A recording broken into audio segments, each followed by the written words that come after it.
नमस्कार शेतकरी मित्रांनो, हा आपला टमाटो प्लॉट. आज दिनांक 3 जुलै 2026 रोजी आपला टमाटो प्लॉट 1 महिना 5 दिवसाचा झाला आहे. ही पहा आपली सेटिंग. थोड्याफार प्रमाणामध्ये हा नागाळीचा असर दिसू लागला आहे आपल्या प्लॉटमध्ये व पूर्ण ढगाळ वातावरण आहे. 3 ते 4 दिवस झाले व रिमझिम पाऊसही झाला आहे. ही बघा आपली कळी सेटिंग. नागाळीचा प्रादुर्भावामुळे व ढगाळ वातावरणामुळे आज आपण प्लॉटला फवारणी घेणार आहोत. ही आपली तिसरी फवारणी आहे. आज आपण STP-द्वारे फवारणी घेणार आहोत.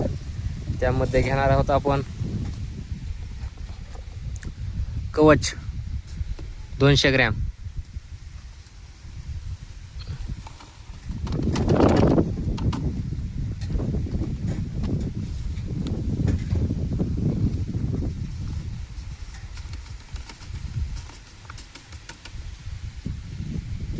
व नागाळीचा प्रादुर्भाव दिसू लागला म्हणून कोराजिन 30 व 10 ची आपली शिल्लक होती पहिली.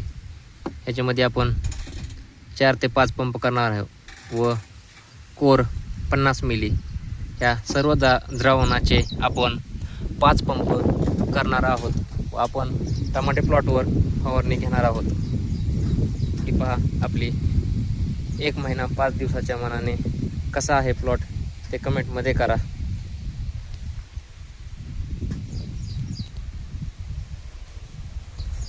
हे आपण 7 काकऱ्याचे फाउंडेशन तयार केले आहे. 7 काकऱ्या बांधूनही घेतल्या आहेत व त्यानंतर इकडचे 11 काकऱ्याचे फाउंडेशन करायचे आहे. त्यासाठी आपण आणले आहेत इळू.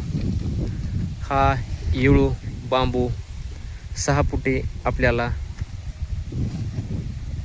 30 रुपये प्रतिनग प्रमाणे पडला आहे व आपण 400 बांबू घेऊन आला आहोत. ही पहा आपली कळी सेटिंग. हे बांबू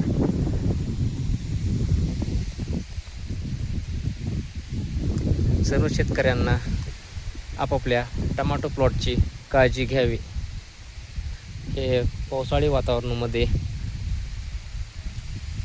फवारणी पाऊस उघडून गेल्यावर बुरशीनाशक व हलकं भारी कीटकनाशकची घ्यावीच लागते. त्यामुळे आपल्या फळावर व या फळांच्या बंचवर काळा डाग येत नाही.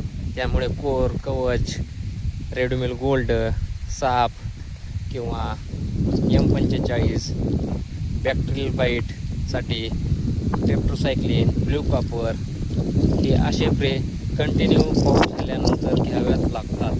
नंतर काळे डाग खूप सतवितात व त्या फळाला मार्केटमध्ये काही डिमांड राहत नाही. आपला माल जर क्वालिटीवर चकाकीदार असला तर माल लवकर उचलला जातो, रेट कमी असला किंवा जास्त असला तरी.